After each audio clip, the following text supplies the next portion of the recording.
start with what Elko's guys just did down in BR. Because you and I, Russillo, many others, but certainly that trio of guys that go back to our time on the show together, our affinity for that place at night in particular, everyone sings about it, but it's at the top of our list. As we've described, there are many places that are great. That place, when it's right, has no peer in our estimation. Am I saying this correctly? Correct. A&M went in there and did the unthinkable. They took over that stadium. In the fourth quarter, when the fourth quarter starts and they're on the 1 yard line after they have a 21-0 third quarter, and they're singing the war hymn, and it's all those folks, Giga Maggies, doing their thing. I've never seen that like that ever. And all I can say, and I'll let you kind of cover the nuts and bolts of it because you've been on this Elko train early. But tonight, against a flawed LSU team who's not as good as we thought, who's banged up on the O-line and just isn't great, I don't care. I don't care that they're not vintage. I don't care. You go into that joint and do that in the second half, trailing against a desperate team that has to have it, and you hang. Let them hang and drag them on that field like that for the 30 minutes that equal the second part of the 60. You got nothing but my respect. Yeah, totally impressive. I saw it like that last year when Milroe went in there with Alabama and Kalen DeBoer. It was empty. Fourth quarter, empty. As good as it was, again, same thing. Rain, game day was there. DeBoer's plan was awesome, and they ghosted the joint, the home people. And I had that feeling in the back of my head all week going up to this game because you mentioned it. And we've talked about LSU every single week. I haven't understood the premise of the offense, especially with the lack of ability on the offensive line. It's bad. But with all that, they're winning at halftime. 18-14. And A&M goes into the locker room. I can't imagine how many times Elko's gone in there. He's been an assistant at A&M. Fowler and Herbstreit did the history of the last time that A&M went in there and won. And you talk about a plan and a mindset coming out of a locker room. Like, it was like Concepcion runs the pump back. It's done. Like that. It's over. And Reed, we've raved about him. I still think, and right before halftime, before that second pick, I'm thinking in my brain, why hadn't he talked about more for Heisman? Why don't we throw his name in there while we're at it? And then there's some picks, and you're like, okay. Tip balls, yeah. Exactly. That one was slightly deflected. The other's a full-on tip. But shakes that off, as does the entire team. I can only imagine the nuts and bolts of Elko's message to his group are, we're better than them, and we have 30 minutes to show it and show everybody who we are, and that's exactly what they did. But kicking it to Concepcion, right? Was that in the punt game? Yeah. Yeah, right. I feel like he makes the hardest catches look like video games. It's stupid how good his hands are. But yeah. LSU's flawed, but they were dangerous at home at night because they had to have it. Nothing more dangerous than the wounded animal. Well, I don't know if they're dead, but there's a carcass on the side of the road in BR because the Aggies stomped them out and kicked them to the side, man. That was – I get what you're saying about Bama, and it's easy to forget. But Bama and them have a rivalry that I think is way different than A&M and LSU. When I think of A&M and LSU, I think about the most ridiculous games ever played, like 19 overtimes and all the rest of that. You know what I'm saying? Yep. They've had plenty of history, but the Bama-LSU history is on a different level. That's more Ali Frazier, in my estimation. But for Elko to come in post-Jimbo and to pull the 180 the way they have, man, they could win it all. Oh, yeah, no doubt. And to me,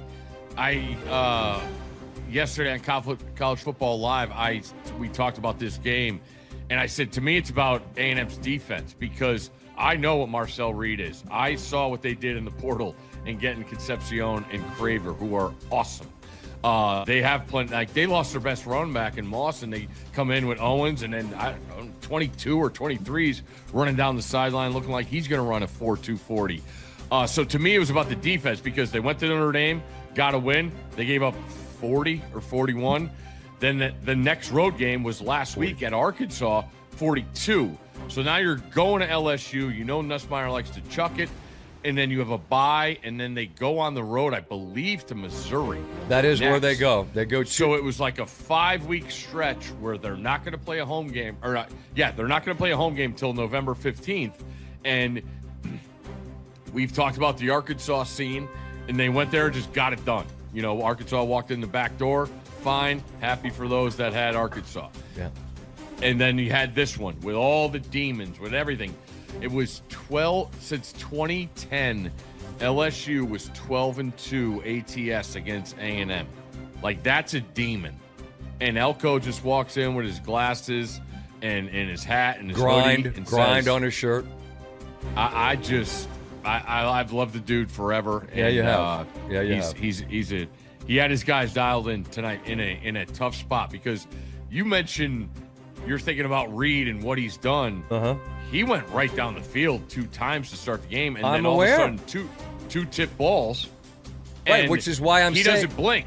He doesn't blink. Exactly. That's what I'm saying. That's what's awesome. And before those 2 picks, I'm thinking, why don't we talk about him more? And then that happens. How do you respond? Like that, 35 straight to start the second half. And there was a lot that was involved in that, obviously. But it just speaks to the totality of a team that is all 3 phases, literally all 3 phases, that were demonstrably better than an LSU team on its home field backed up against the wall that had to have it. They got folded, man. Folded. Yeah. And it was cool being with Ty and Jake, Herbie's sons, who went to middle school with Marcel Reed. And we got to hang out all weekend. And they were going to the game with Herbie. And they're like, I can't wait to see him. Like, and then they showed like his high school highlights. Dude got some game, playing some hoop too. But it was really that. cool. Like Kinda like a Nashville kid. Kind of like a state champion in hoops, like my guy Stanford Steve. You didn't know that about my man. He was a dangerous 4 and down in the valley back in the day. No, but it was cool. Lot of Nashville things to know. I learned here. Go. Saw after an unfortunate loss last night. Saw our coach Hasselbeck. Tough loss. Went down to number 1 Baylor in Chattanooga. Couldn't get it done. But he showed up the game day. He'll be on the show with you tomorrow night. But I enjoy my time with him. Did you go see some live music, Steve? Other than what we saw on the show today, Kenny and Dirks entertaining the folks. Those guys, unbelievable. There was live music where I went to eat. Does that count? Fine. We all know you don't like. That's fine. You don't have to do what you do. Hey, can I interest This you? place is absolute wreckage. I bet it is. They just don't like to go to sleep here. It's fine. That's a problem when you're doing a morning show. You got to get out of the mix. That's fair. You know what they need? Some cleaning products. That's aisle 4. We have buckets. We got mops, squeegees. Come on. You have a hat on. I still have it on. I'm gonna leave it on for a little while. I feel good about it. I feel official. Oh man. I feel like, you know where everything is in that store. I know what I need to know. I know where my go-tos, my bird seed. I know where that is. I don't know what the name is. It's something hot meats. It's just spice on easy with. They gotta. Yeah, you gotta pay. Hey. Yeah. How about send some product? I'm out here just handing it out for free. You're supposed to pay for that. Yeah. So Nashville's. But you know what? We'll get to them obviously. And what a 2-week run for Vanderbilt. Anchor down doors. Welcome LSU and Missouri as favorites both. Win them both. They don't tear down the goalpost and chuck them in the river. There needs to be an expectation. Seems like there is. And there was. That's right. There was. Well, and they've earned that right. There really was. They've earned that right. It's about Pavia. I saw a Feldman's article about Barton Simmons and the idea that the arrogance of this guy to think he's a certain level that he really isn't, and then maybe actually he is, right? At some point, does that unfounded belief actually have substance that's rooted in truth? You know what I mean? Well, it's interesting you mention that, because there is a lot.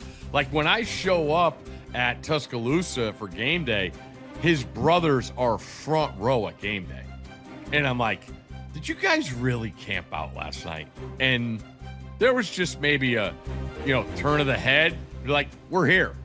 That's our guy. We're going to be here for our guy. So I do my pick today, and then we go to commercial break. Bargetzi's coming up. Place is mayhem. And I look out to them, and they're like pointing at me.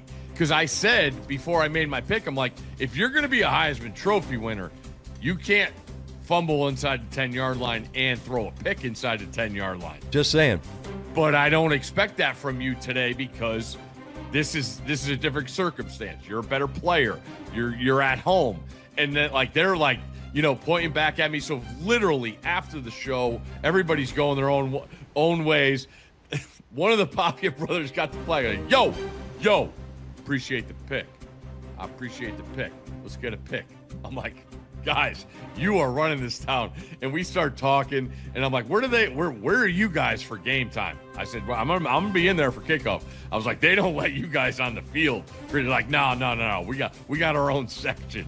But it was awesome, man. They are, it's belief, Scott. It really is, man. The whole thing from Pavia to Clark Lee, bringing this in for the university, the millions of dollars, just thrown around like they're 5s and 10s, and the basketball facility, unbelievable. Well, yeah, no, they're pulling some big time. They're pulling some big time players in that space. Unfortunately, I know it because Maryland went head to head with them on a couple of guys, and they got both of them. Thing about those universities that once you add the athletic excellence to the academic excellence in Nashville, and Nashville's going to sell itself. Vanderbilt's always been a great school, and now all of a sudden Vanderbilt's top 10 game days there, and they're a legitimate playoff team. And in the same way that we've talked about this a lot, people for years, when Clemson had its top of the mountain run, they became a great institution, and applications went through the roof. Alabama has enjoyed that for 20 years now, 15 anyway, and Vanderbilt's going to have a whole different level. The problem is you're going to be attracting a bunch of knuckleheads like me that's going to, I'll go there. No, you won't. You need 4.0 and $1 million on your SAT or ACT. But they've always had dough, and now all of a sudden you're in a different space where you could spend your cash. And Pavia's a difference maker. But you know what's funny, Steve? They didn't win this game today because of him. No. They won because they were able to win an ugly slugfest where Missouri turns it over on downs, loses its quarterback, banks one off the upright, and then hits a home run on the very next play. So instead of 6-3 Missouri, it's 10-3 And I give Missouri all the credit in the world. Zollers, right? Zollers, the true freshman from Pennsylvania, I think he is. He comes in and does a more than admirable job, I'd say, thrown into the fire. Gave him a chance. It's a 10-10 game, and then you lose the ball at midfield. So, and then Vandy goes down and scores to win the game, and they survive a Hail Mary that comes up fractionally short. But what I'm saying is they've won games where they scored big numbers and their defense was, I don't know. Now you win a 17-10 game against a ranked SEC team. This is real life. This is Vanderbilt we're talking about. Imagine that. I didn't know what I was getting into, Scott. Desmond and I stayed for the game, and we walk in, and they're like, yeah, you're going to go right down. You get dropped off. Just walk down that sidewalk. You'll be on the field. I'm like, what? And I literally have, because the walkthrough on Friday was at the indoor facility. So this is my first time walking in the stadium. And I've always watched Vanderbilt baseball. And whenever you see the third baseline, you see the football bleachers on the side. So literally I walk in, I'm like, really? I'm like, tiny. It's just one tier. But as opposed to say Knox, right? As opposed to Knoxville or T-Town or San Bryant Denny. That's what I'm saying. Georgia last week, and I'm like, this is awesome because it's filled. And I'll give a lot of credit. Missouri travels. Missouri had 25% of the stadium. Now, I don't know what the numbers are, but 25% of that stadium today was Missouri. I'm like, this is going to be absolutely awesome. And what I didn't realize is that it is literally as tight as when you watch and you've been to Norman or Oklahoma State. There's no room on the sidelines. Right. Like it is tight. Chris Budden was the